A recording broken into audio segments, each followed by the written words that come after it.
D&Dark is an absurd, over-the-top comedy horror adventure that is intended for older audiences. Content warnings can be found in the episode descriptions. Hello and welcome to D&Dark, a comedy horror adventure Realplay podcast, loosely based on mechanics from Dungeons & Dragons 5th edition, and starring some of history's most infamous monsters. I'm Danger Dan Jerz, and I'm your host, / Crypt Keeper. Hello, I am Aaron. I play the Phantom of the Opera, our bard. Last session, Phantom was going hero mode, running off on his own, attempting to lure Larry in wolf form to the Sister Sycorax, because I was like 90% sure it was going to go great and there were going to be no complications, and it was my plan that was working and not her plan that was working. And I'm feeling a little less confident at this point. Wah. I'm Grayson. I play Jack Griffon, the Invisible Man, the party's rogue, and what he sees is usually what he assumes is fact. But when he sees hallucinations happening and he feels really good and he just like rubs a hat all over him and stuff like that, like he's just kind of like, you know what? This is reality. And he almost signed a contract, and thank God Imhotep interceded. He snagged Larry's cane and then bolted off towards Sister Sycorax, and then, of course, right before that, he got downloaded with a whole bunch of info from Maleva, finding out that the wolf is really important to kind of keep around, so that way all of reality doesn't get destroyed. Hi, I'm Jordan, and I play the wolf. A wolf-human hybrid berserker, and last time I awoke to find all of Larry's compatriots surrounding him in the woods, and my only goal is to consume them, 'cause, you know, Larry seems to really care about his friends here. No, he doesn't. And what and what better way to never be without those you care for than to consume them? Because eventually, in the end, Larry too will be consumed, and what a wonderful way to stay together forever. But, hi, I'm Jordan, and I also play Larry Talbot, the lycanthropic warlock. Whoa! Who is back, kind of. And he wasn't really a factor last time, because he was taken over by his werewolf half and was kind of out of commission. So we'll see sort of what he gets up to today, where we find him in his unconscious state. And with that, let's get weird. We should probably start with Jack. You find yourself now in the realm of Sycorax's dreams, and as you flew into the bag of sand, broomstick first, you suddenly land in your old science lab. So Grayson, I want you to describe to me what that looks like. Okay, fantastic. Jack lands in his lab, and he's looking around a little bit perplexed, because from what he sees like a bunch of chemistry sets and a big old chalkboard, and it's got a whole bunch of different equations, some scribblings, and it's a little chaotic, but to him it's organized chaos. And he is looking around at this moment and trying to figure out what was the last thing that he remembers, because him being in his old lab is something that he never expected to see again, because last time he left this lab, it was essentially being tossed, and he was removed from the premises because he was regarded as a failure. Go ahead and make a perception roll. Alrighty. It's a 10. So, with a 10, as you are looking around this laboratory, you happen to walk past a standing mirror, and you catch out of the corner of your eye the reflection of your normal, visible self. I'm staring at this mirror, just kind of astounded. And when I'm looking in the mirror, I'm kind of tracing my own features, and I'm kind of looking down at myself, noticing that I'm not wearing my trench coat. I'm wearing my lab coat and almost like a bit of a half suit. with a very slim tie, loose around the neck, very loose loafers. His pants are a little baggy. Everything's a little disheveled on him. His hair's kind of messy. Just keeps staring at the mirror, and he's tracing his features and realizing that it's a mirror. And the last time he saw a mirror, he backs up a little bit and gets away from the mirror so that way he can't see anything, because now he's under the impression that this is another one of those tricks. So now he's kind of hiding from his reflection because he's not used to seeing it. And he's looking at the framing of the mirror. He's looking at the way everything was made, and he's looking for any markings, anything that he can possibly discover that is unusual about this mirror, or if it was the same mirror that he had in his lab. As you're looking at this mirror, it appears in every way, shape, and form to be a normal, run-of-the-mill mirror. And you hear a click behind you, and a door swings open. A lab assistant walks in and is looking a little bit confused, kind of gesturing to see if you're okay. And as it starts to speak, some of the words come out a little bit like muffled and warbled. Are you okay, Dr. Griffon? Is everything all right? He whirls around in utter surprise and sees the previous lab assistant or the last one that he remembers. And things start to kind of trigger, and things start to make a little bit more sense, because the last thing that he kind of remembers is that he was on a flying broom. And now he's kind of wondering, was I asleep? Was that a dream? Was that... He looks at them and waves his hand as almost dismissal and just tells them to go away. And then he starts sifting through all his paperwork, starts looking through everything and anything, trying to see if the last thing it was that he remembers writing down. As you dismiss and shoo away the lab assistant, they take a step back and then a couple steps closer and say, Your acceptance speech is in 5 minutes. The Nobel Peace Prize is waiting for you. He stops and kind of just stares at the lab assistant and just says, Thank you, now please go away. As the lab assistant gets slightly closer to you, you will take 2 damage. Okay. And roll a perception check. 20. Oh, perceptive boy. With a 20, you take a few steps back, and you kind of see in the reflection of the mirror, you see the reflection of your living self, and you see where you should see a reflection of this lab assistant, a ghostly ethereal body that is reaching a claw out towards you. I'm not trusting what I see. I'm looking for anything that's on me now. And I'm, of course, backing up as far as I can away from them. You do have all of your gear on you. So with that, I'm going to look for a window and tell them they need to leave because I need to prep myself for the speech. A look of relief kind of passes over the assistant. I'm glad to hear that. You're on stage imminently. We need to get rid of all distractions. You look over your shoulder, and they are at the window, closing the blinds and locking it. You look back to the door, and they are at the door. They are just suddenly there as you look and change your perspective. Okay.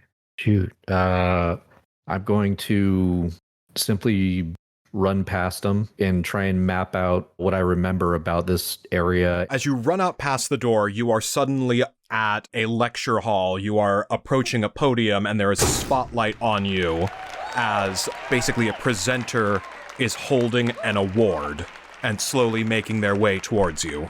I'm going to grab my goggles. I want to lower them down to see if I can catch the reflection of the individual that's walking towards me, to see if I can see if they're a specter or anything like that. Make an insight check with advantage. Okay.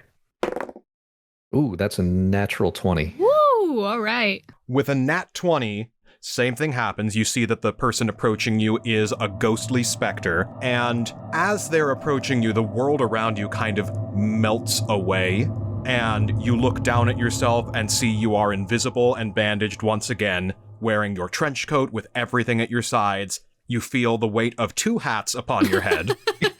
Awesome. And you see as the building kind of disappears around you, you're on a stony island that is made of translucent quartz that is floating in the middle of an astral sea.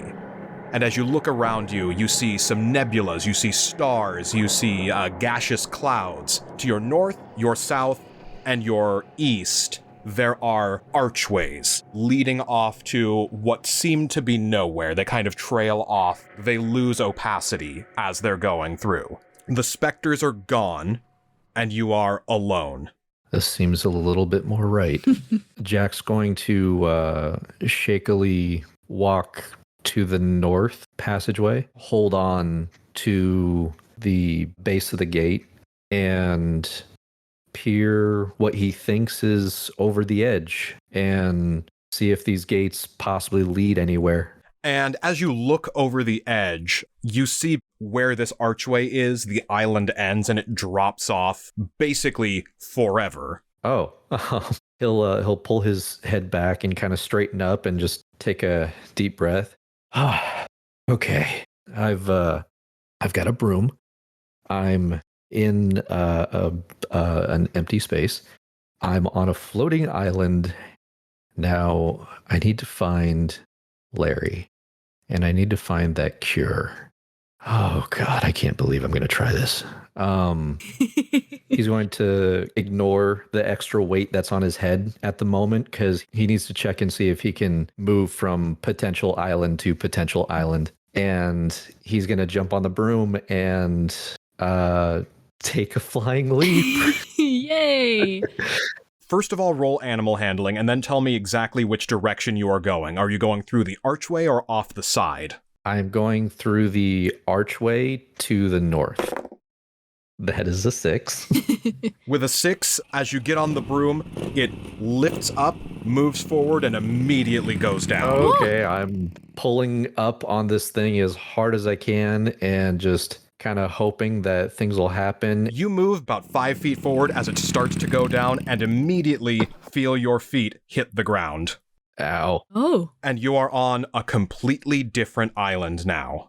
Oh. You're on a smaller island, still kind of within this same astral sea. As you look down at your feet, there are a couple of rune circles, like kind of etched in the ground beneath you, and a large diamond shimmering with a blue light. Every time you take a step to look at it from a different angle, you see different reflections holographically projecting themselves out. And you see the same kind of landscape that you're in from a bunch of different angles as you keep adjusting how you are looking at this diamond. And with that, let's go ahead and jump to the Phantom. Hell yeah.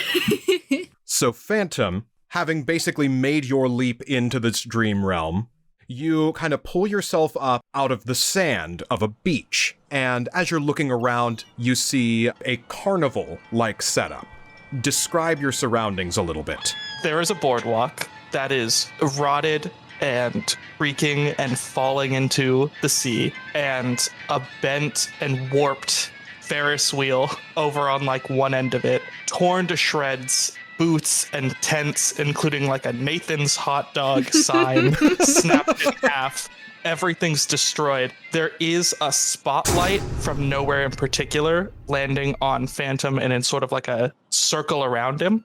And we're in that circle of light. Everything's perfect and an exact normal, bright, sunny day at Coney Island. Ooh. Editor Dan here. In case you're not one of the 3 people who get what we're referencing here, this is a reference to Andrew Lloyd Webber's musical sequel to Phantom of the Opera, Love Never Dies. A musical that takes place in Coney Island and ends, no joke, with the Phantom negotiating a hostage crisis at gunpoint. I'm not making this up. Here's the actual audio. Give me the gun, man. Yes, it is exactly as absurd as it sounds. Back to the episode.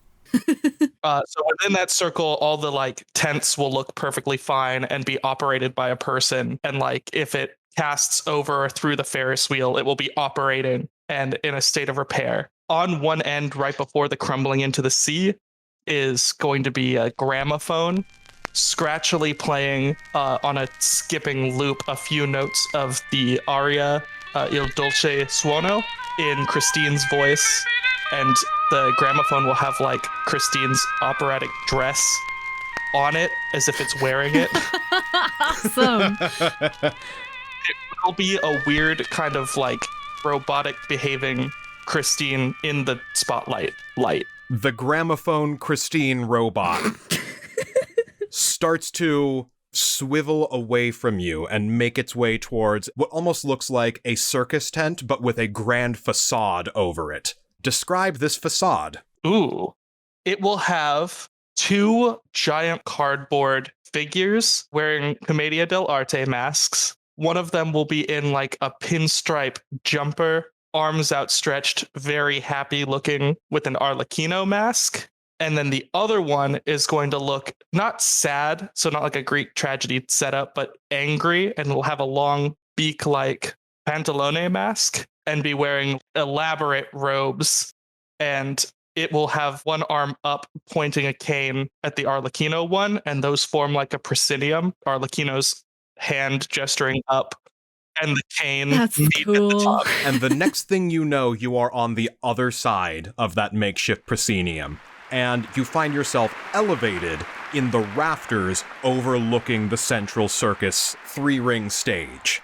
And there's a performance going on beneath you that is helmed by this gramophone Christine robot and a couple of other background performers and dancers. There's one dancer in particular that you can tell is clearly putting in more effort than the others, but has less skill, and is kind of tripping over her own feet, but managing to pull herself together and keep the performance going, while this gramophone Christine bot runs circles around the lot of them. Oh God, here we go. Can I call for the whole performance to just stop? Please do.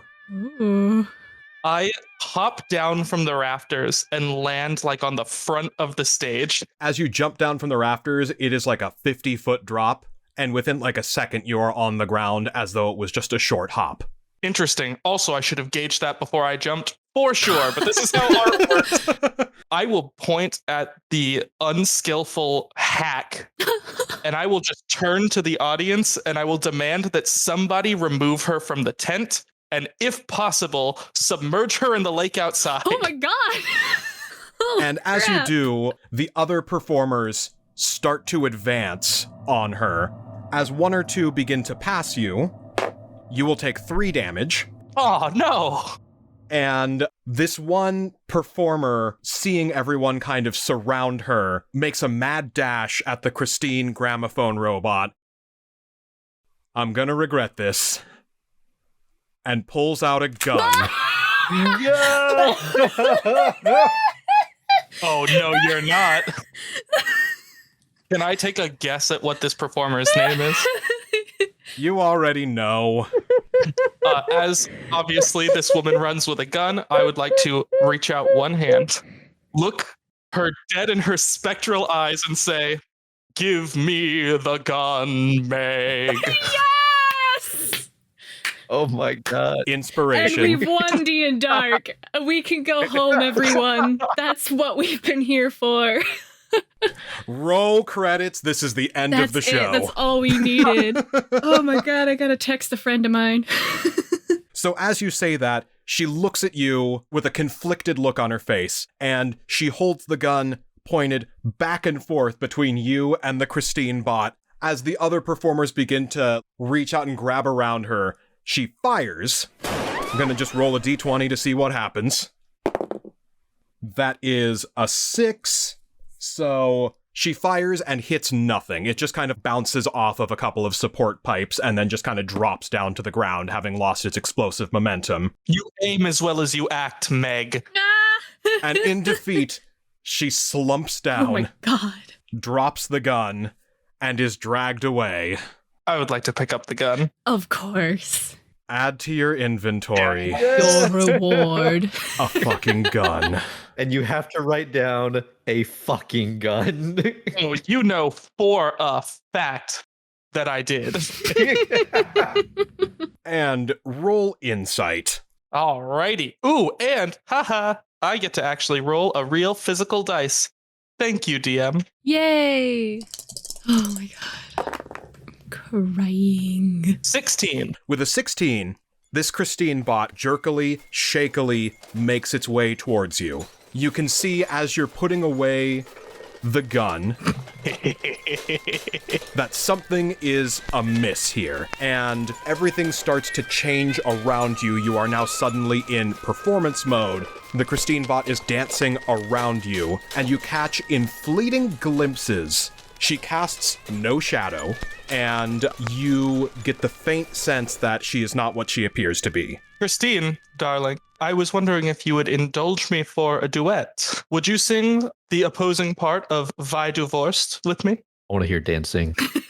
Let me look up that song real quick.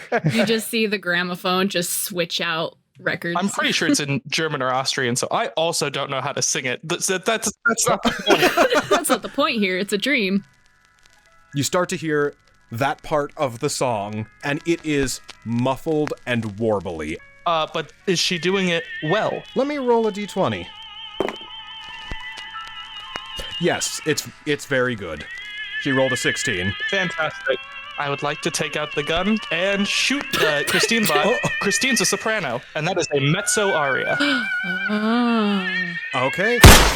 The Christine bot is dead. Yeah. And the world begins to kind of melt around you. And as you look around, you see that you are on one of these islands of floating quartz within an astral sea, seeing gaseous clouds around you, seeing nebulas, stars, and the void surrounding you.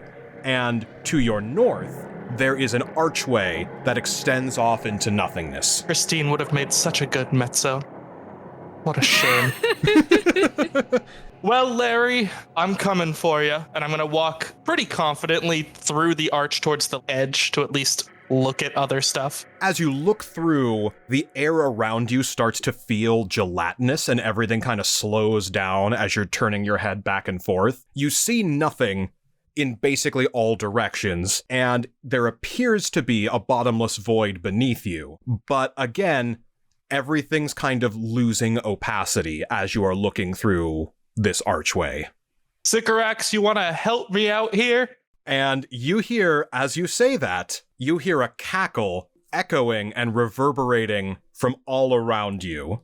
You see off to the side there is one much larger island of quartz, and a 50-foot tall visage of this witch with claws that wrap around the base of the island. She leans over the island towards you.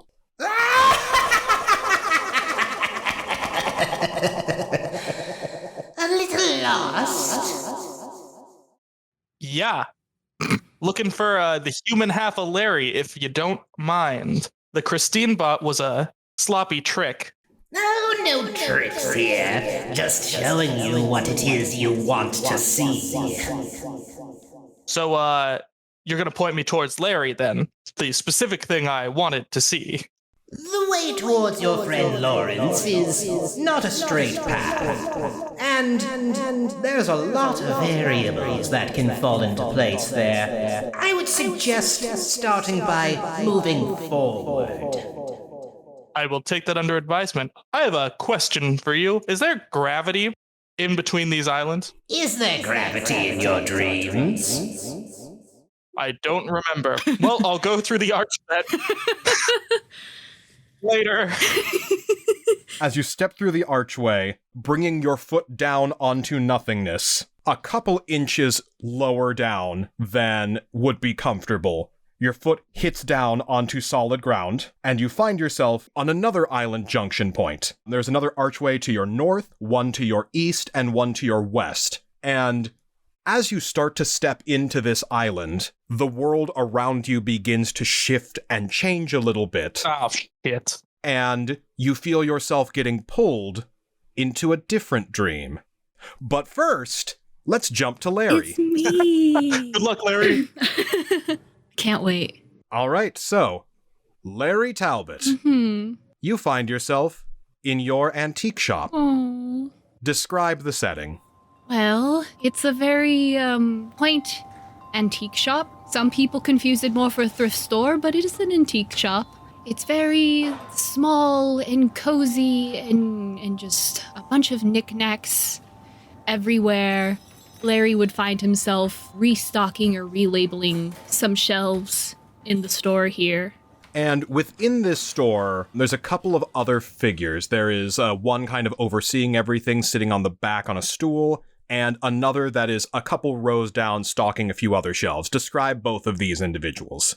So the one overseeing the store is Harold, and he's just a grumpy old man, but he keeps to himself. He barely realizes we're here.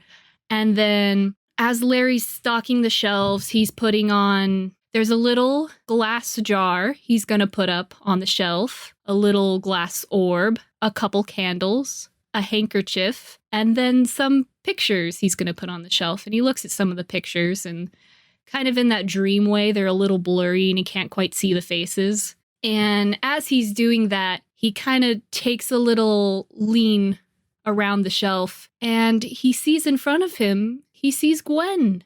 And as soon as his eyes hit her, he's just overwhelmed with happiness and emotion. And he's like, well, of course she'd be here. And he's going to go and walk over to his best friend.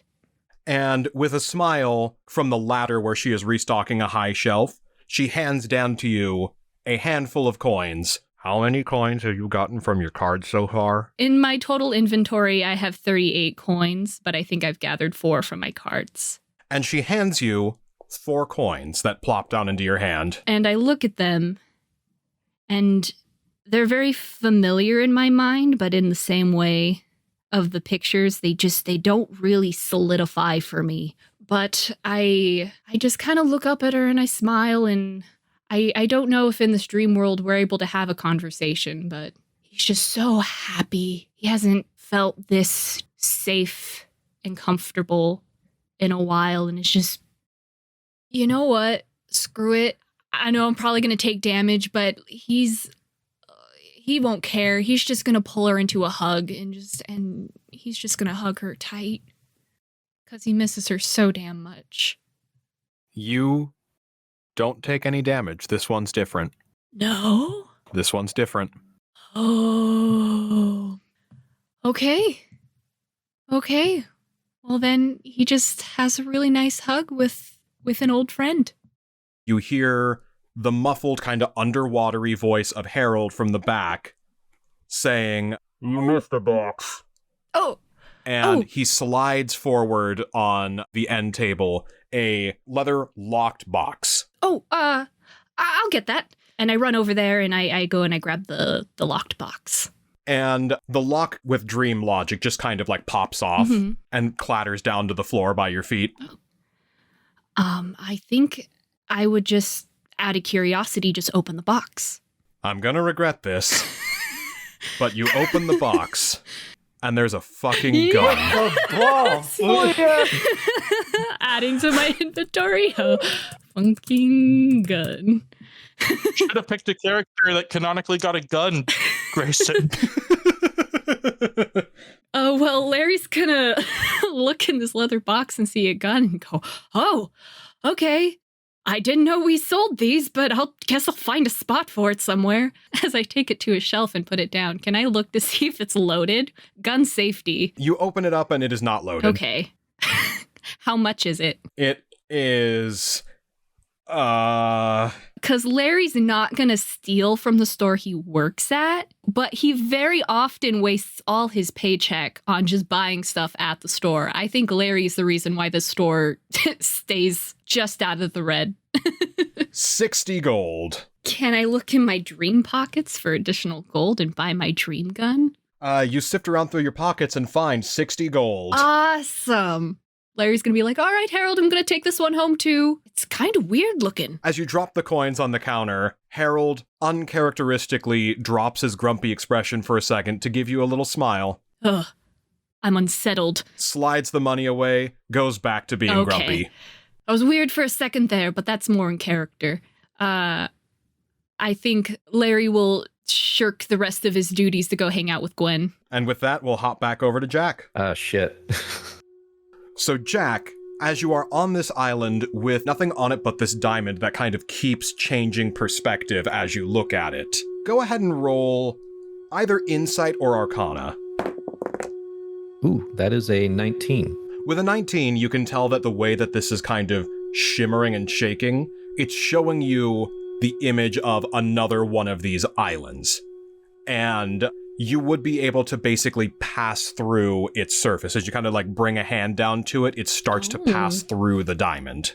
And I walk along it and try to see if there's different pathways or if I can see that Larry or someone else is on a specific island. What I'll say, because you rolled so high with your initial check, as you're kind of walking around it, this diamond has 4 faces, one to the north, one to the south, one to the east, and one to the west, and each one shows you a different isolated island. And you don't see anybody else on them. Do I see one that has the jewel or the diamond that was described to me that could cure myself and Larry from that fever? All of the others look identical to this one. None of them quite feel like they would have that kind of power to them. Well then, I'm going to walk to the backside on the south side of it, push my way through. Okay. And as you bring your hands into the diamond, you find them popping out on another much larger island. Oh. The quartz, it turns a bit more volcanic. And as you're looking around, you start to see the world morphing and changing a little bit as you're stepping through. And you're seeing some walls form up around you as you are entering into someone else's dream. Roll perception. That was a laugh. And I perceived that was very uncomfortable. Very much. That's a 4. Oh, no. With a 4, as the walls are kind of melding up around you, almost like corrupted data in a computer, they are glitching in and out of existence. I'm going to be running my hand along it to see like how it affects it, just lightly touching it or at least getting close to it. You clip through the wall. Oh. Scary Smod. You can see vaguely what appears to be a castle interior. You do hear very faintly a shakier voice that you can't really make out most of the words to, except, nearly complete.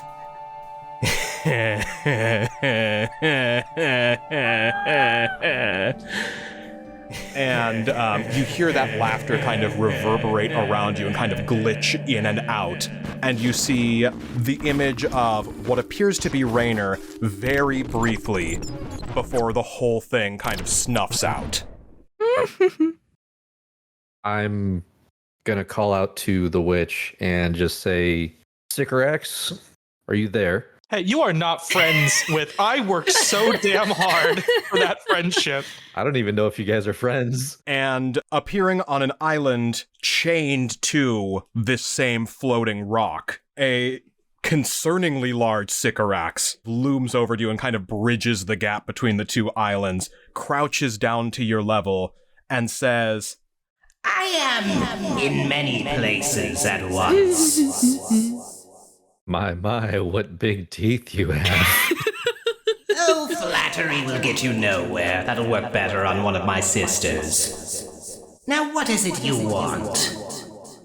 The image that I saw, is that what's going to be happening? What you have seen is a window in my realm. You see, I see the dreams of all, including Raynor. But I will say the memory's a little hazy on that one. Something seems to be getting in the way.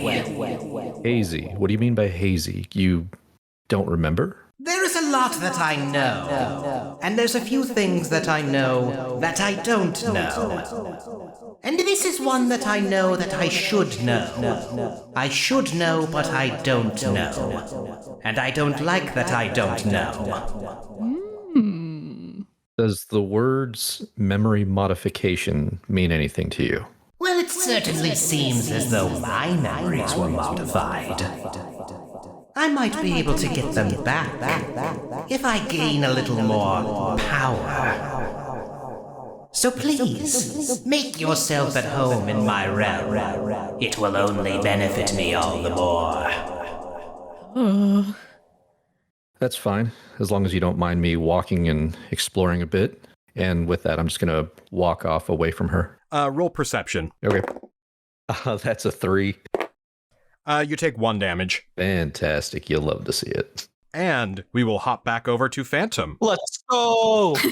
As the world is kind of shifting around you, you seem to be in an underground building. There is a circle of hooded figures that are all kind of surrounding a little seating area. They're gathering together some materials. They're all bringing forward something to present, and you see one very shaky robed figure nervously searching for something. And at the helm, you hear the familiar voice of Boris say, "All right now, Timothy, make sure you bring up what you are supposed to present." I don't know. I can't find it. And he stands up and is looking around. It seems to be empty-handed. And then everyone turns, points, and he says, "I don't know how you expect to be a respected member of this cult if you don't even have any trousers on." Timothy, no! And he's suddenly not wearing any pants. No! And everyone starts laughing. Oh, Timothy. Phantom, for cruelty and all the things he is, can't abide by such churlish and puerile bullying. So I'd like to prestidigitate some pants onto Timothy and a really cool, evil-looking gemstone into his hands to present. All right. They all stop laughing, and he says, "Oh, well, I knew I would, I knew I would find it, and that'll show you. That'll show you all. That'll show each and every one of you. I know I'm nothing now, but one of these days, I'll put you all in your place." Oh, God, Timothy, no! No! Oh my God, I have a theory. And then the walls just kind of disappear. Phantom's eyebrows are just so raised that 180'd so hard. Phantom's just gonna have his fingers steepled huh. Well. That did not have the effect I was expecting. You see, kind of looking around you, you are now back where you first set foot onto. I would like Phantom to poke just his head back through the archway that I came from so I can ask Sycorax, "Hey, I've got a north, a southwesty one, and then a northeasty bit. Which one's actually going to get me into the same location that Larry is?" She says with a sly grin, There are 2 that will get you to Lawrence. You say a 2? Which Lawrence? Oh, obviously the human one that I give a shit about. You can have the wolf. That's all I needed to hear. You want to go to the west. Fantastic. Thank you so much. And then I'm going to start walking towards the west. And then I'm going to stop, walk back, poke my head out again real quick. Hey, who's Timothy? I think he's a nobody. He's just a member of the cult. There's a lot of nobodies of the cult. He's kind of a short fuse on that one, huh? Yeah, I would say so. He seems to have very troubling dreams. Yeah. All right, thank you. You're welcome. Then I'm going to go ahead and take that southwest path. That was such a normal conversation. That was so good. and as you go through the southwest path, you pop into what looks like an antique shop. So, Larry, what has been the conversation that you and Gwen have been having? I feel like it probably has been a conversation that we've had many times. Just looking at the various items that have found their way on the shelves. Of course, none of these items are new, so you always kind of wonder what's the history. So even something as simple as a little chicken rooster salt and pepper shaker, you never know what hands have they passed through, what has their story been. No matter how mundane a little object is in an antique store or a thrift store, you never know kind of the story that they might have. And Gwen is smiling and nodding at you while you do all the talking. And then Larry's just kind of basking in the nice, just normal human moment. As you are enjoying this moment, the door swings open and in walks a figure with a half mask and an opera cloak and tuxedo. This is going to hit Larry in multiple phases. The first phase is going to be, oh, my good friend, it's so good to see him. And then his face is going to drop and the color is going to kind of drain out of his face. Larry's going to realize, oh, it's the full moon. No. And Phantom, you see Larry kind of like lock eyes with you and this horrified expression comes over his face and he's just like, no. You can't be here. You can't. No. Briefly, Phantom's first reaction to walking in and having someone have a horrified look on their face is he is going to feel for his mask and make sure it's on. And then you just hear Larry say, you can't be here. Tell me you're not here. This is like the third worst reception I've ever had walking into a building, Larry. Come on. I don't. Did. Who's the bit?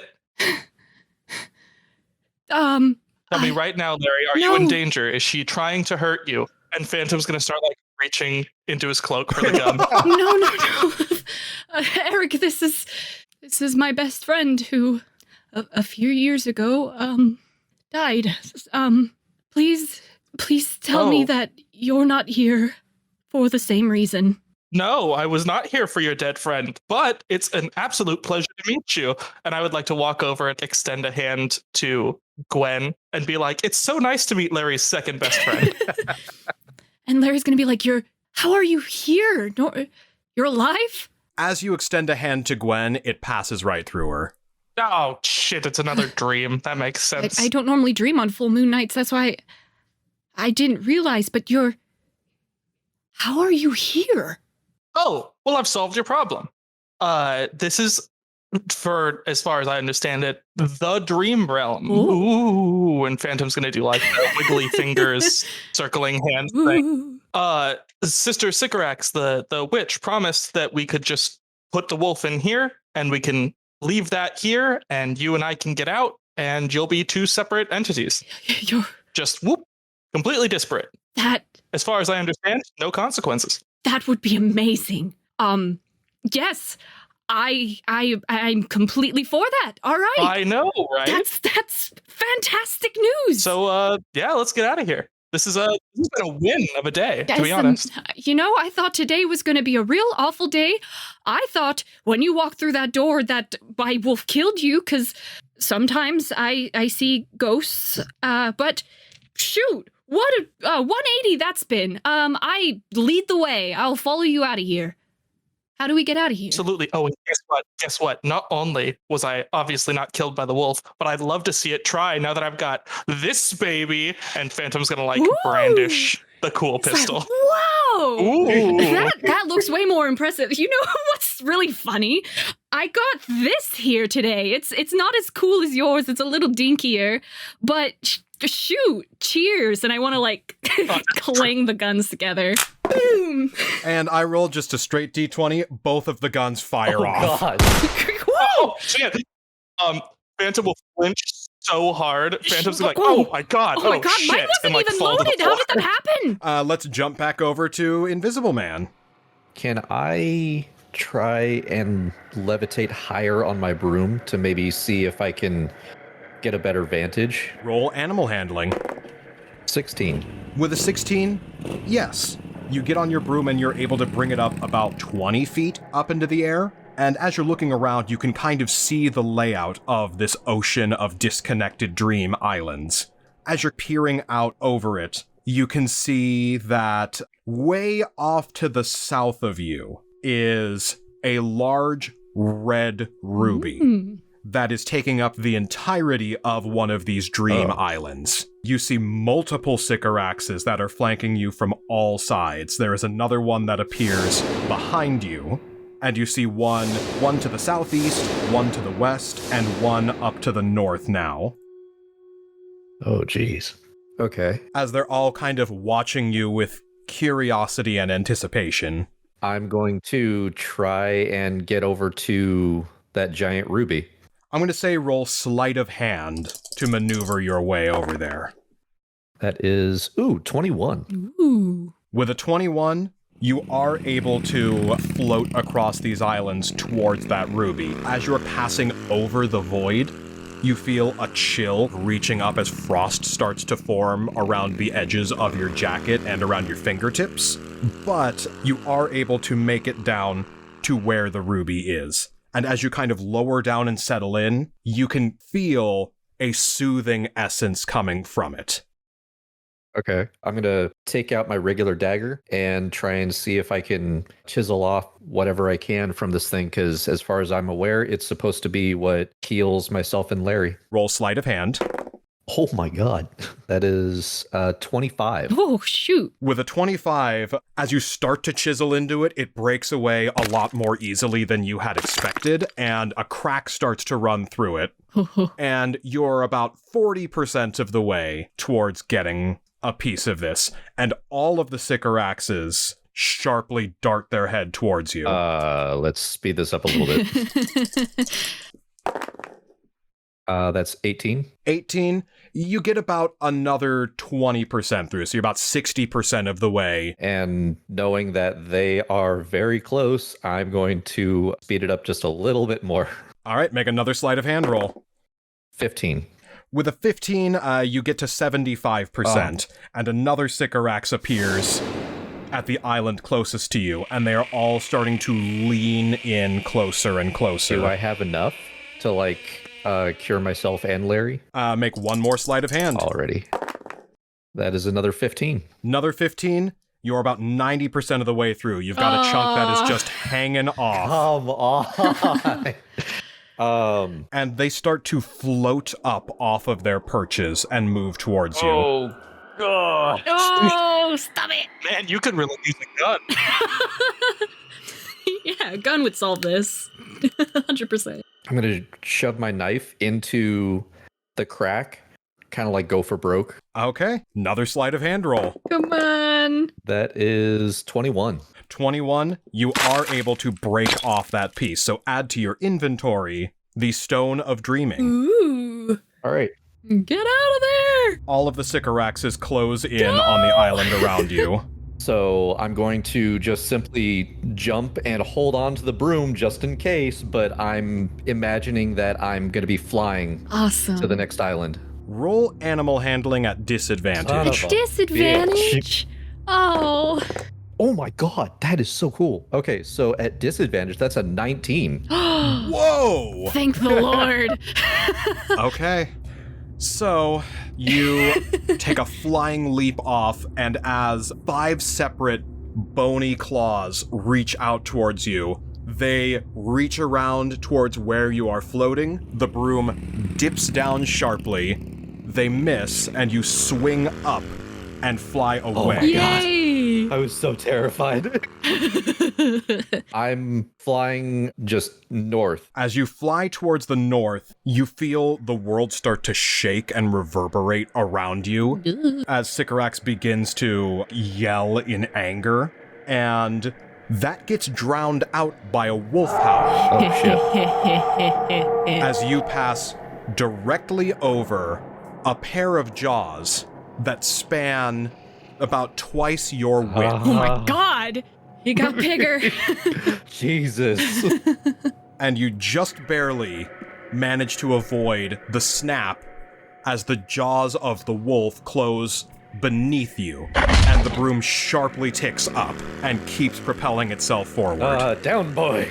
So now we will hop back to the Phantom and Wolfman. All right, so I came in through the front. I assume we can just hop on back, and then I'll ask Sycorax which way is the out way. Yeah, that sounds... She was super excited to keep the wolf, so this is all wins. You know, damn, you were right. We really should have went to her first. I don't know what I was thinking.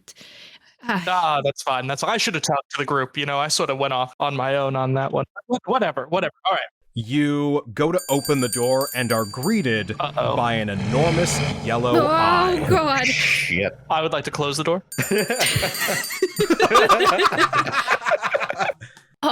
What's up? Larry, is there a back way out or Yeah, something? I think there's like an employees only through the back. We just got to go through Harold's office. That's totally fine. I'm super curious about what's that way. Let's go that way. Yeah. As you make your way out the back door, you two pop down to a completely different island.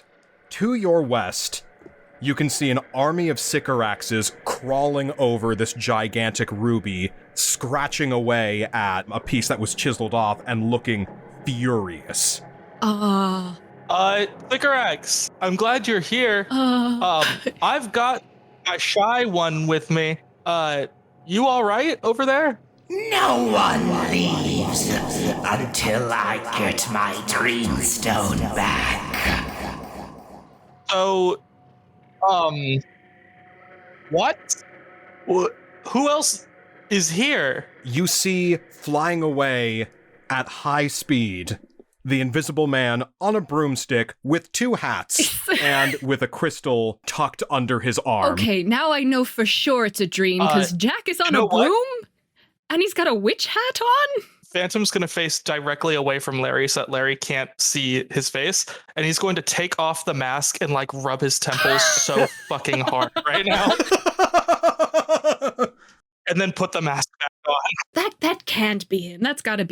That's just silly. As he's flying away from you, you see him narrowly dodge out of the way of an enormous pair of jaws. Whoa, Nelly. And you hear a wolf howl as the disembodied specter of the wolf turns and looks back towards you. Okay, so I get it. You seem real mad. Totally understand. That guy's a dick. What if you let just the two of us leave, and then you still have the stone as long as he never gets out, right? So I feel like that's fine. The wolf seems bigger than the last time I remember it. And she starts to speak and is completely drowned out by the wolf, which grows still bigger. Whoa, okay. I didn't catch that, but I'm going to assume that's a yes, and I'm going to assume you said, get off this island, and it'll be the way out. So you saw/heard that, Larry, right? I'm going to say north. Let's go. Let's go anywhere but here. As you sprint off through the north archway, you appear tumbling out of the diamond that the Invisible Man is en route to. Awesome. Well, that was convenient. Another Sycorax appears to your west, and another appears to your east. Hello, ma'am. I think we're ready to go. You've got my wolf. That's what you wanted, right? I've been kind of out of the loop, but I heard you're very nice. Where's Jack? Give me my dreamstone. Give her the fucking rock, Jack. Hey, finally found you guys. So, just a heads up, we have a lot going on. So, Larry, you remember that thing that we got cursed with? Everything's a little bit hazy. The wolf is over there. No, the fever, the thing fever? that didn't make us both feel very good. Oh, yeah, it really just kind of compounded on the transformation symptoms. I don't have good memory of meeting that the forest witch. Yes, but just a heads up. I was told that the dreamstone that this one has is the thing that will heal us. So we need this, and also I hate to do this, but I didn't know how to say it. I'm going to simply give you this letter. Maybe this will kind of clear a few things up. As I'm looking at Jack, I keep casting my eyes over his shoulder as I see the silhouette of the wolf get bigger and bigger. Okay, And by this point, the wolf is no longer corporeal. It begins to break apart into a swirling cloud of darkness and fangs with those yellow eyes looming at the center, and begins to float closer towards you. Okay, what can we do? Jack, give her the fucking rock so we can leave. She can't have this. We just have to go. And then I want to see if I can get them on the broom, and then basically like we try and get out of here. This cloud begins to kind of overwhelm the island you're on, and as the multiple Sycoraxes are reaching out towards you, they get brushed aside by this bigger presence. So when I see that, is there any way that I can grab these two and then bolt off away from the wolf? If everybody wants to board the Broom of Flying. Yeah, it can only hold 2 mediums, right? It can carry up to 400 pounds. Ouch. So Yeah, Jack's not that heavy, No. and I assume the other two are not that heavy either. We're way too thin. What about my pockets full of bricks?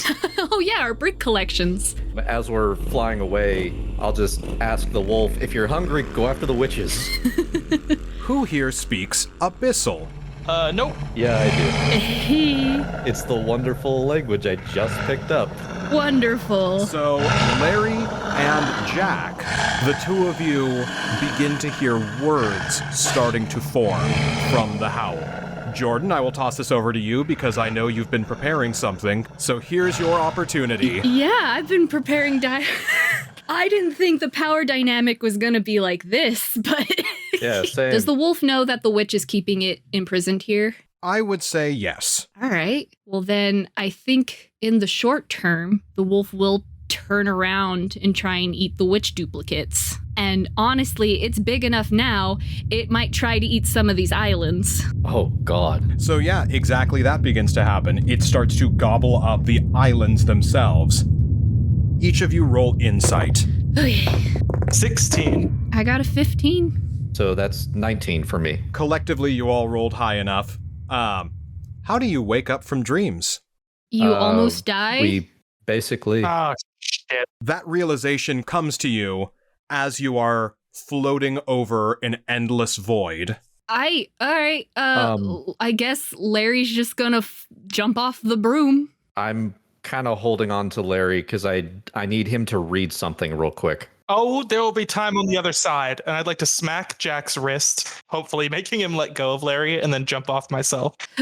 As Phantom and the Wolfman jump off the broom and you start plummeting downwards, while you are staying perfectly still and in place, the world around you begins to rotate and begins to spin faster and faster as you plummet further down. And then you hit the ground and wake up. Cool. Back in the waking world, and you are on top of a pile of sand. And as you turn to look over your shoulder, you see a 30-foot tall Sycorax Oh! in somewhat of a distracted, trance-like state, looming over you. Okay. I'm going to jump back to Jack. So, Invisible Man, you are still on your broom in the dream world, and you can see basically the Sycorax's kind of scrambling a little bit as the wolf is beginning to devour the actual architecture of this realm. Seeing that they are gone, I'm going to try and talk to the wolf. Hell yeah. Well, goodbye forever, Jack. Basically. Nom nom nom nom nom. When it makes eye contact with you, you feel kind of a presence in your mind. So you're what's been inside Larry. Yes, Interesting. he is my prison. And if you get out of here, you're going to simply devour all of reality. That is what I am. I am destruction. I am entropy. I am the inevitable end of all things. Do you know how to get out of here? My plan is to consume until this witch's body cannot contain me anymore, and I shall be free. Though the missing presence of my prison is interesting, I do not know the end of that. Here's a theory that I'd like to pose to you, Wolf. If you devour everything, then what's left for you? There's nothing, right? I am the result of there being things to devour. I am everything I have consumed. I am everything I will consume. Everything are just missing puzzle pieces of me, waiting to be rejoined. And once I have them all, I am complete. But see, here's the problem with that. If you consume everything, there will be nothing left for you to consume. So thus, you will be eating yourself into nothingness. Exactly. This is what I would like to propose to you. You allow Lawrence to house you. Lawrence can possibly allow you to consume when it's necessary. That way you can have your fill. But the problem with you being loose, the problem with you escaping and there's nothing to stop you, is that all you will do is end everything. Nothing will exist anymore. You will not exist anymore. I am the absence of things. My end is to become everything, and for everything to become nothing. I'm sure me staying here is not going to be as simple as this witch thinks. I don't feel my tie with Larry is disconnected. I feel this is a temporary separation. You and I both know that the witch cannot hold you. You are far too powerful for that.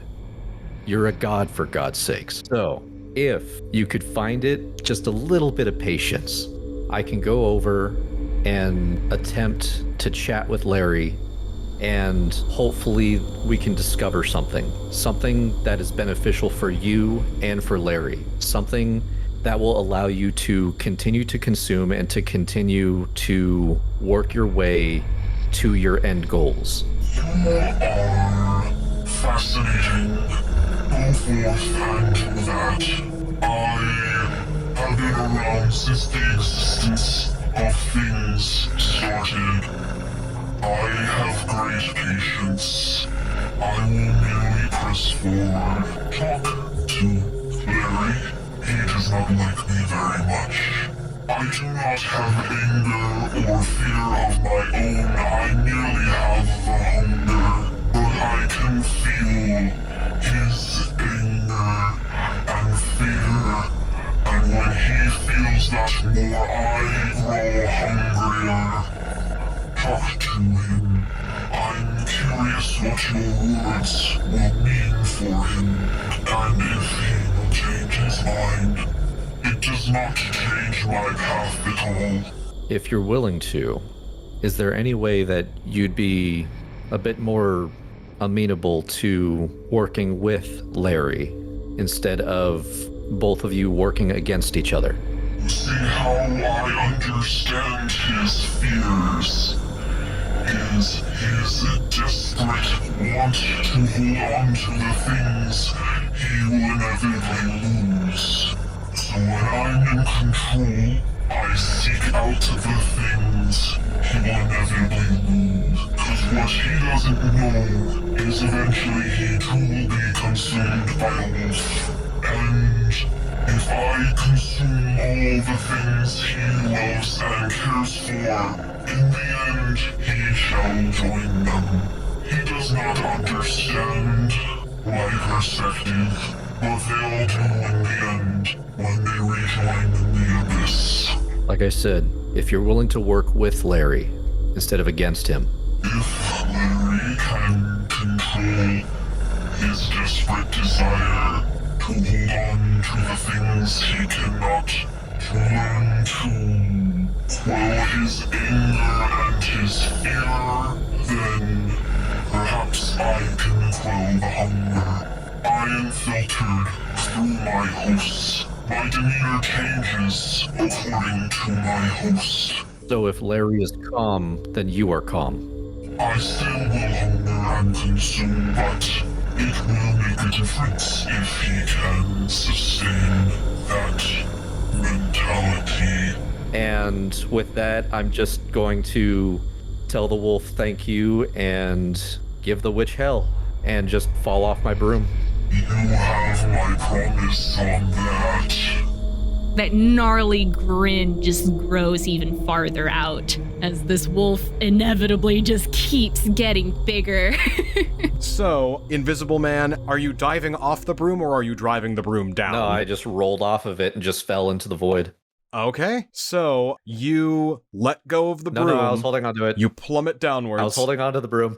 Too late No, now. I said I was holding onto it. You plummet downwards off of the broom, and as you are falling into the void, you see the looming shadow of this wolf overtake everything. And then, as you plummet further and further down, with a plop, you suddenly materialize, awake with a start, next to Larry and the Phantom on a pile of sand. Oh, son of a Phantom is doing a cool victory Charleston, just absolutely busted it down. Super stoked about how well Larry's this went. just sitting there, just kind of like stretching his hands and kind of looking at the moon like, I think that worked. I think it's stuck there. Larry. Yes, Jack? I need you to read the damn note. I took a glance at it. Do you think that's relevant now? I think I feel all right.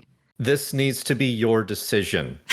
And I'm going to tear out another piece of paper and all right. throw it your way, basically with the terms and conditions for the wolf. And as you do, the sand beneath you shifts and spikes up to intercept, walls you off, and pushes you closer towards the looming, gigantic body of Sycorax. Her eyes kind of rolled back in her head.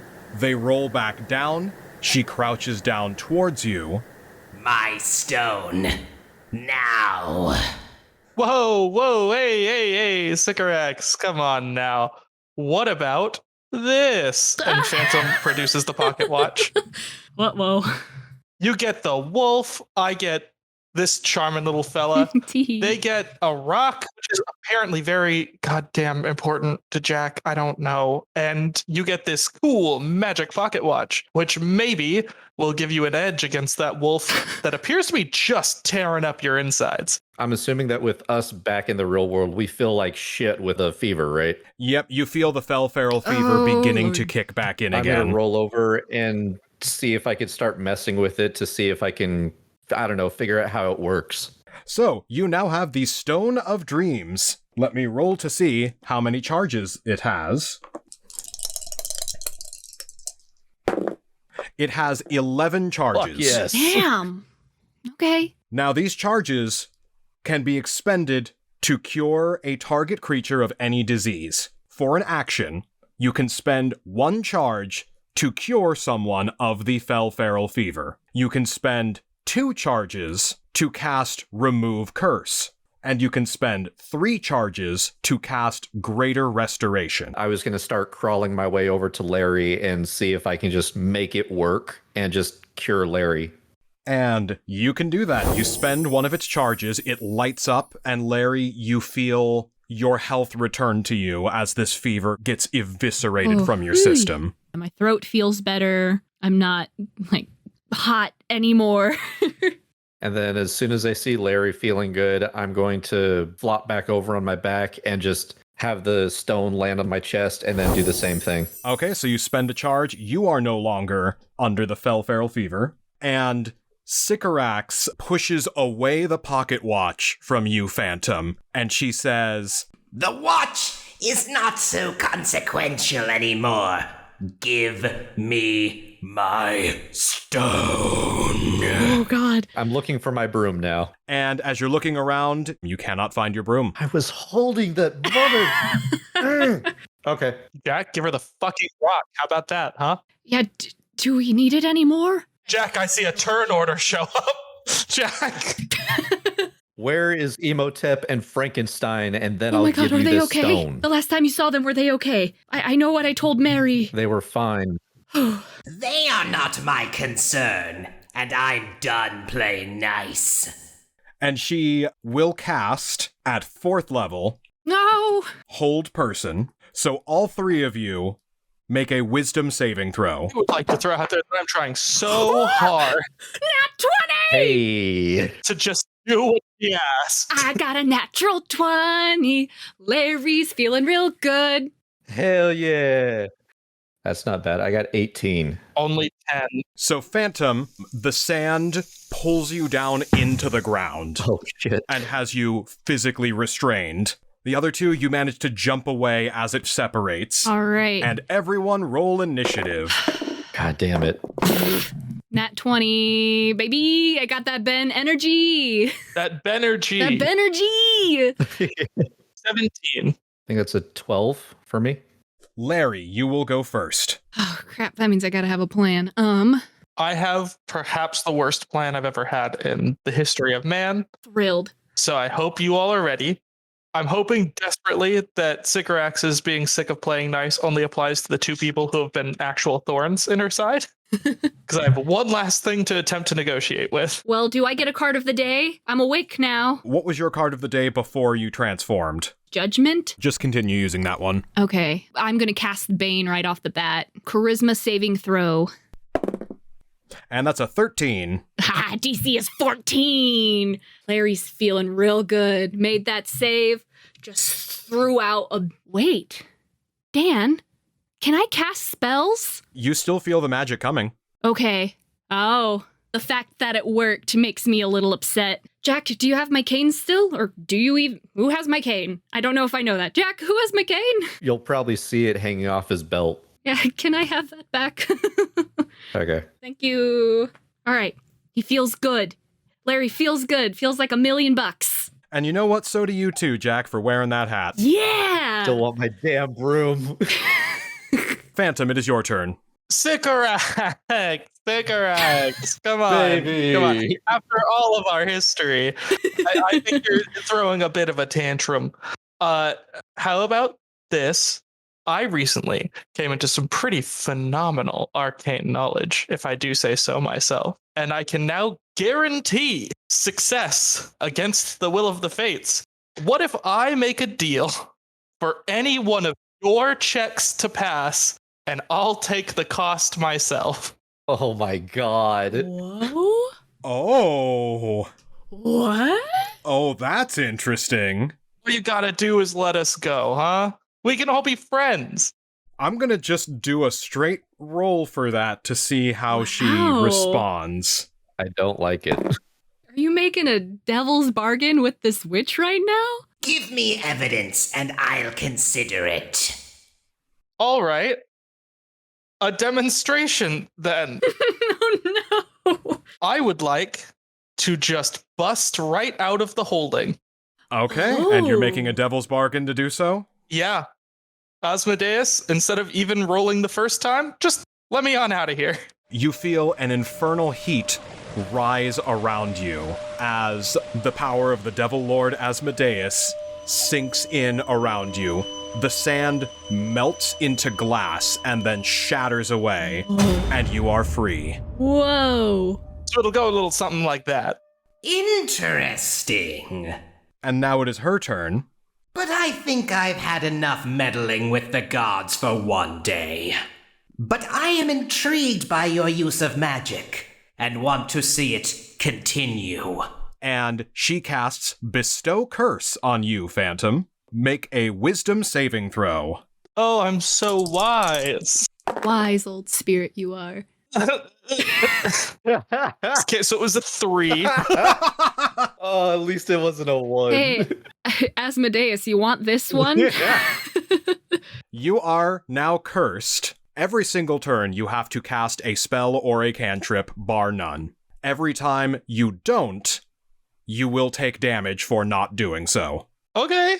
Going out of this combat, every single sentence you speak, you have to cast a spell or cantrip to go along with it every time you open your Okay. mouth. I'm a big fucking fan, actually.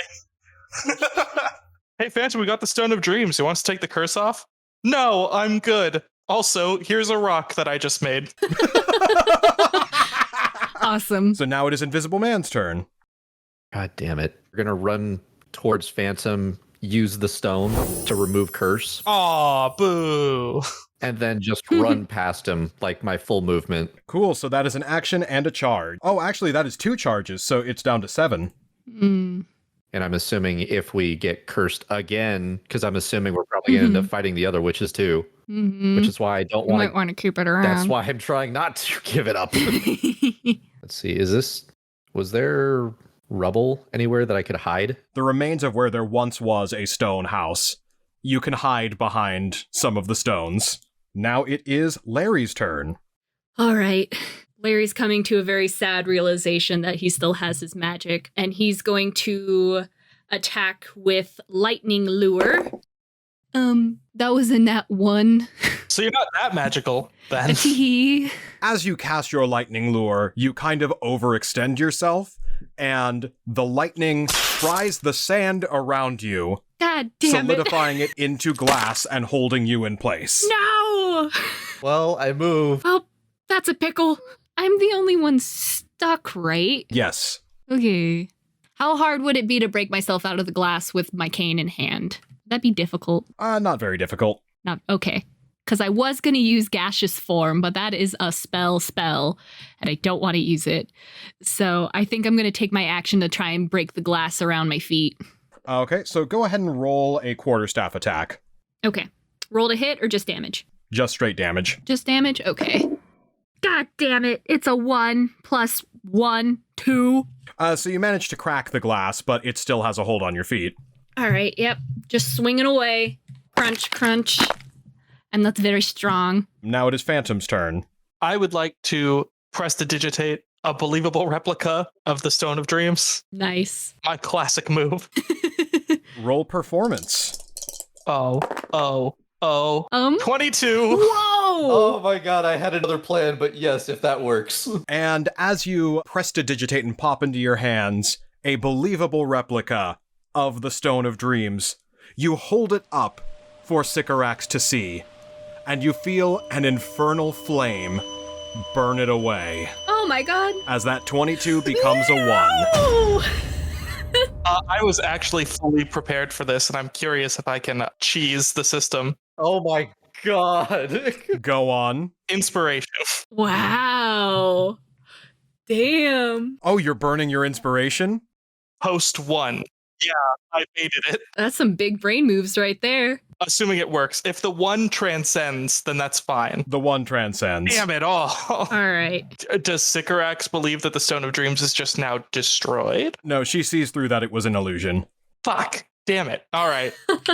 My realm is that of dreams and visions and hallucinations. It will take more than petty parlor tricks to pull an illusion on me. Yeah, no, sorry. Whoopsie daisies. Phantom, over here. Oh crap, I'm all alone stuck in some glass then. For Sycorax's turn, she is going to make a claw attack at Larry. Howdy. How's it going? It was going good. Now it's going bad again. How's your day going? And that is a 19. That hits. Ouch. And that does 7 damage. Oh, oof. All right. Okay. And that ends her turn. So now it is Invisible Man's turn. I'm going to, again, show Phantom the ruby. And if he wants to try it again, by all means. But I am not giving you the ruby. I'm going to try and lure Sycorax to the south. I'm going to take off my witch's hat and just throw it at Phantom. I don't know what the hat does. As Jack throws this hat at you, you get this gaudy-looking witch's hat that says Obakalp on it, and you notice it's inside out. Huh. The fuck? What's that backwards? And as you turn it right side up, the backwards text that said Obakalp reveals itself to say placebo. Ah! Yeah, that tracks. Amazing. So Larry, it is your turn. And you start to feel your skin get a little bit warm. Oh, shoot. All right. As I feel the heat start to rise and that force start to build, I try and expel it out a little bit with an Eldritch Blast. Okay, go ahead and roll to hit. That's an 18. And an 18 hits. Thank the Lord. Okay. So that will be 6 damage, I believe. 2 beams. So I think I roll again for the second beam. You do. 15? Does that hit? 15 does not hit. Okay. Can I try and strike at the glass again? Sure, go for it. 5. The glass shatters and you are free. All right. Run! Feeling myself get a little bit hotter, I'm going to back up a little bit, but still try and stay in front of Sycorax. Okay, so now it is Phantom's turn. All right, I'm not a fool. I know that I can't just try the exact same thing again while Sycorax is aware that I have tried to deceive her. So she will not be aware that I tried to deceive her. I would like to prestidigitate the lilting notes of the Deus Irae. Woo! All right, roll performance with advantage. Let's see if we can just wipe that shit right out. 18. With an 18, you replicate the melody of the false Hydra, and the Dies Irae sinks in, and for a brief moment she seems to pause in place as her eyes kind of glaze over momentarily. At the end of your turn, she will be back in consciousness. Phenomenal. Now I will prestidigitate a cool new ruby. Awesome. Okay, roll performance. 25. Oh, thank God. 25? That's gonna do it. Woo! So, her eyes kind of roll back forward and she shakes off, looks a little bit stunned, looks down at you with the Dreamstone, and makes a swipe at you to try to get it back. So she will make a claw attack. 14. Ooh. Is this the first time my DC... Oh, no, God, my armor class is 11. Yeah, that's going to go ahead and just... I feel that real hard. 4 damage. Sweet. I'm very alive. Does that mean, though, that she takes it if she was swiping for it? Yes, so she has in her clutches this fake ruby. So now it is the Invisible Man's turn. Do I see anything like whether she feels like she's victorious and she's got her stone back? Roll insight. I wish there was more things I could investigate. Well, we're a little pressed for time just right this second, Jack. You know what happens? Yeah, that's a 6. With a 6, yeah, looks like there's no consequences whatsoever for that course of action. Oh, shit. God, I feel like shit right now, but seeing that, I'm going to hide over by this stump and have the stone in my palm and ready, but it's hiding behind my back. And I would like to hold an action for if she starts to charge them, then I want to hold up the stone and then lure her down. Ooh. All right. When you make that course of action, you will roll performance to try to get her attention. And if you succeed, then she will change course and go after you. Oh, God damn it. So now it is the Wolfman's turn, and you feel the sweat starting to kick in. Damn it. Erik, I don't think the dream realm worked. I can feel it's coming back on. I think I have a plan, but I need you to get Jack as far away from here as possible. And I'm going to, thinking about Jack's letter, I'm going to see if I can stop her. If you're sure. We got a little bit of time, but I'd consider making your way out. Sorry, Larry. You know what? We've got 2 other witches that we can try. Too bad this one was a bust, but there's still hope. Well, we may or may not have pissed off all the... No, yeah. I'll ask you about that later. In the meantime, I'm going to try my lightning lure again, because that one's just a little spicier than my Eldritch Blast at the moment, but I'm going to get a little closer to her and roll the hit. That's an 18. And an 18 hits. So I take out my lightning whip, I swipe it around a few times, and then I hit her with 8 damage, and I slow breathe and I get ready. And I just think to myself, okay, big boy, let's see if I can make you work for me this time. If that ends your turn, then it is the Phantom's turn. I will, of course, honor and respect Larry's wishes. Is a dash action just your movement again? Yes. So that's 60. Cool.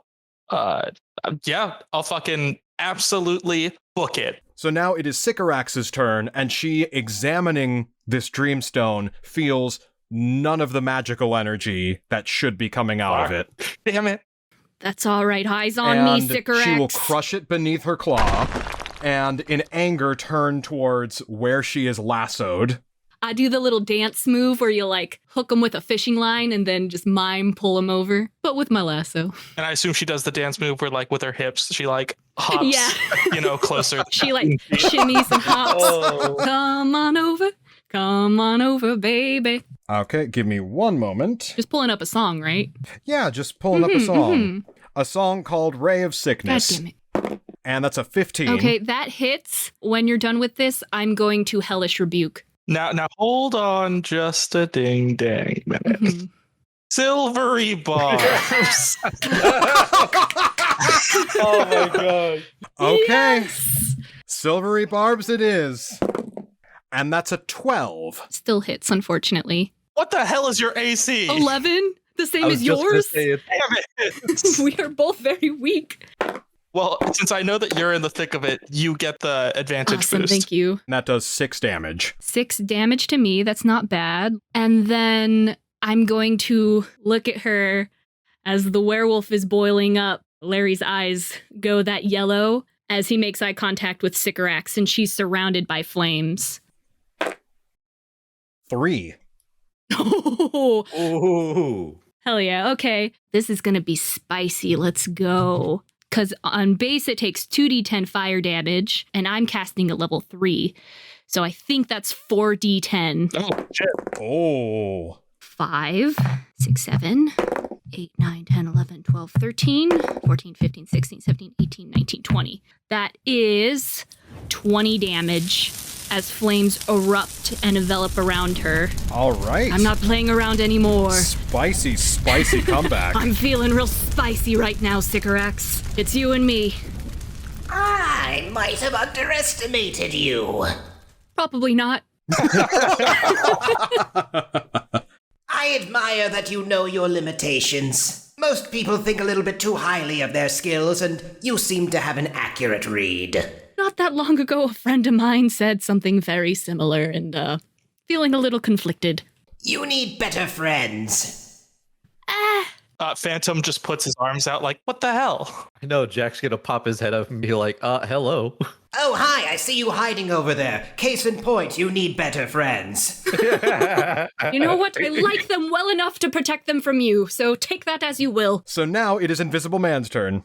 Jack is going to get 40 feet closer and just hide in the grass. Like a full-on ghillie suit. Basically, like little pieces of grass in the fucking ribbon of the hat that goes around.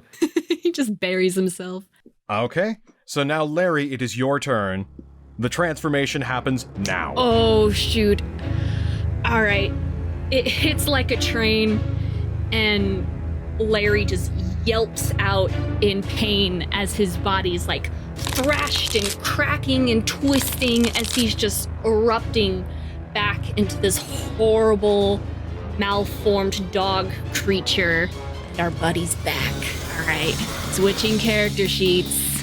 Now, does this mean that Sycorax is going to go down to being like 5 feet tall and is about to get fucking mauled? Perhaps, perchance. Yes, Sycorax immediately shrinks. Wolf is going to step back a couple feet, get down on his haunches, and then lunge forward. 18. 18 hits. So that's 11 damage plus an additional 2d4 plus 7 more damage. And then the second attack is going to be a bite. Ooh, that is a 24. Oh, that... Yeah. Yeah? Maybe just a little bit. This is so much more fun when I'm not hitting my friends. So that bite's just going to be a 6.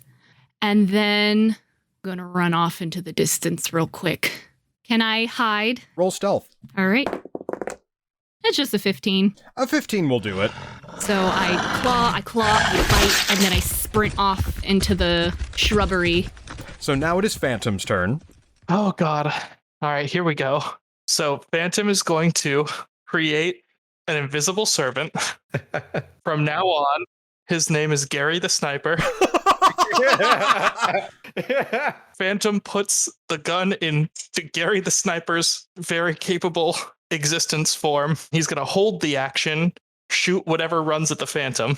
Okay, excellent. And Phantom's going to walk out to the middle. As you hand the gun over to your unseen servant, it starts to shift in appearance and wavers back and forth between a prop gun with an orange tip to indicate that it is safe for use on stage, Awesome. and an actual fucking Glock. Well, we will see what form it takes when I desperately need someone to save me. All right. So, Sycorax, reeling from the attack with that werewolf, wanting to level the playing field a little bit, she will cast on Phantom, Oh my god. Phantasmal Killer. Oh. Roll a wisdom save. 13. A 13's not going to do it. So, I will let you flavor this. Oh, shit. You tap into the nightmares of a creature you see within range and create an illusory manifestation of their deepest fears. visible only to that creature. Jack naked. On a failed save, the target becomes frightened for the duration. At the end of each of the target's next turns before the spell ends, the target must succeed on a wisdom save Ooh. or take a hell of a lot of psychic damage. So it's not that bad yet. Oh, well, I think you know what I have to see. It's your boy. My boy Raoul's coming at me. I'm so curious what Raoul's even doing. Is he just coming at you? Yeah, I want to say that I see him as far enough away that he's just like, at least at this stage in it, approaching me. If it gets to psychic damage, I want damn. that to be, I'm getting stabbed again by Raoul. Like in Monty Python, he is running towards you, and every time you look away and look back, he's the exact same amount of distance. For now. For now. That's scary. Okay. She is also going to not stay in the same spot. Fair. I'm going to have her run in the direction of Phantom to try to get away from the wolf. Oh, she's fast. I do believe that is my Gary trigger face. Roll your stats for a crossbow attack. Cool. Okay. That will be 22. That hits. So, that gun is going to fire out and shoot a bullet at this witch. Those are words I never thought I'd hear. And it's going to deal 19 damage. Gary the sniper. And that's going to end her turn. So now it is the Invisible Man's turn. For flavor, I would like to say that I'm even more scared of Raoul now, because as far as I know, he triggered Gary the sniper, got straight up shot, and was unaffected. Terrifying Phantom. The witch, what is she wearing? Ooh, Jack. No. I have a plan. I love your blouse. She is basically wearing a gray shawl and some light robes. If I can, I'd like to do a sleight of hand check and just dig my short sword into the fabric and the log so she's pinned there. Okay. I'm going to treat this as a grapple. Roll dexterity opposed to her strength. Oh my god. So that was a nat 20. Yeah. So I'll say that works and does a little bit of damage to her. Thank God. So basically make a dagger attack. We're kind of clapping this witch, not gonna lie. I know. Why did we do the Right? nice play? We should have just come Guns in. blasted. 5 damage. Okay. While I'm doing that, I'm going to say in Abyssal, time for some snackies. I'm going to run over to the end of that log and then hide in this area. Okay. So you run down to the other end of the log, hide back in the grass, get your ghillie suit back on. Okay. Now it is the Wolfman's turn. So the wolf, yellow eyes ablazing, gonna come barreling straight at the Phantom and then quickly turn and slam into Sister Sycorax. 18 plus 6, so pretty sure that hits. That super hits. And I'll give you the total in the end when I'm done with this nonsense. So from my first attack, that's going to be 23. Describe how you kill Sister Sycorax. How I absolutely obliterate. All right, so... I'm not going to lie, you dealt exactly her remaining HP. Oh my god. Perfect! Yes! All right, so Jack is going to watch horrifying thing go down, so you watch the wolf just slam into Sycorax and just, like, claw and scratch her to pieces, absolutely shredding her. And then he's gonna clamp down on her head, and you hear kind of in the air through the abyssal speech, Jack, of, You had so much fun trying to consume me. Now it's my turn. and he's gonna just rip off her head and start just chowing down until it's nothing more than just scraps on the ground. And then he's gonna kind of take a little look around. After you chow down the last of Sister Sycorax, something catches in the wolf's throat, and he kind of coughs a little bit and then spits up a broom of flying. Like, "Pah, pah, pah." I don't think there's anything else I can do right now except reactions. So that's my turn. So now it is Phantom's turn. Make a wisdom save. Gotcha. All right, let's save it. Please run. Everyone run. Oh my god. Nat 20. Yay! I just remembered that canonically Raoul doesn't kill me, so... So now you're no longer afraid. Yeah, wait a minute. So Raoul, in his loop of running the same distance, finally breaks out of that and runs towards you, and it's his understudy. Oh, get out of here. Fuck off. I imagine it's like the Spaceballs, like really not even close. Yep, exactly. I'll do my distance, and that should put me close enough to pick up my gun from Gary the sniper. Now it is a prop gun. Oh, Cool. Oh, was it powered by Sycorax? Yep. Nice. He's now Percy the pet guy. Aw. So Phantom will start chanting a tiny hut, and Percy the pet guy is going to soothingly pet the wolf. Oh. Roll animal handling on his behalf. Oh my god, you gave me a magical gift. That's the second nat 20. God. Oh my god. oh my god, right when you need it. Asmodeus was impatient. Can you imagine all these nat 1 chances? So Percy the pet guy, as he is soothing the Wolfman, the werewolf is distracted and calmed by this unseen servant's unseen pets, and kind of scratches like right at the back of the neck and gets the good spot. Yeah. Oh, that's the spot. His little like foot just kind of thunk, thunk, thunk, thunk, thunk, thunk, thunk, thunk, thunk. And you know what? What a perfect person to interact with the wolf. He has no mass. He's not edible. As the wolf is distracted, Maleva makes her way in, sees the carnage that has gone on, and shakily runs towards the wolf, who is fully distracted by Percy the pet guy. With a pained and kind of saddened expression on her face, she lays a hand on the wolf's back and says, "The way you walked was thorny, through no fault of your own. But as the rain enters the soil, and the river enters the sea, so tears run to a predestined end." And the wolf falls asleep, collapses down, and very slowly transitions back into an unconscious Larry. Before the wolf's eyes fully close, in the ethereal abyss that you're able to hear, Jack, you hear a different voice come from the wolf and just say, "Mother," as then the wolf falls asleep and transforms back. You don't recognize this voice, though. It was that easy? God, tell us how you did it. It is no easy feat. Oh, so it's a feat. That's all we got to learn. Gotta learn that feat. Yeah. The moon is waning. Lawrence will be all right.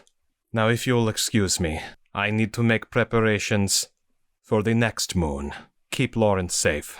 Kind of seems like you've got a sick little chant. You want to prep one of us who's, I don't know, around and looks like they're not going to die in the next 20 minutes, old lady?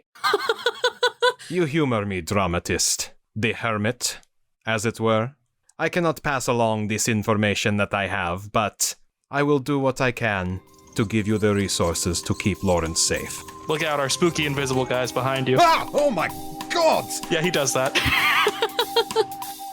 We are the outcasts, the misfits you might say. We deal with the nightmares that you run away from every single day. We know the world is a gruesome little place, but us outsiders, we've developed quite a taste for the grisly and morbid, the ghastly and the horrid. We know it's awful dreadful, but we like it. Just another haunted night, shrouded with unearthly fright. So when you're oh so terrified, you know who to call. The world is falling apart, we'll never take it to heart. Some monsters and creatures and spirits and specters and all, let's all have a ball.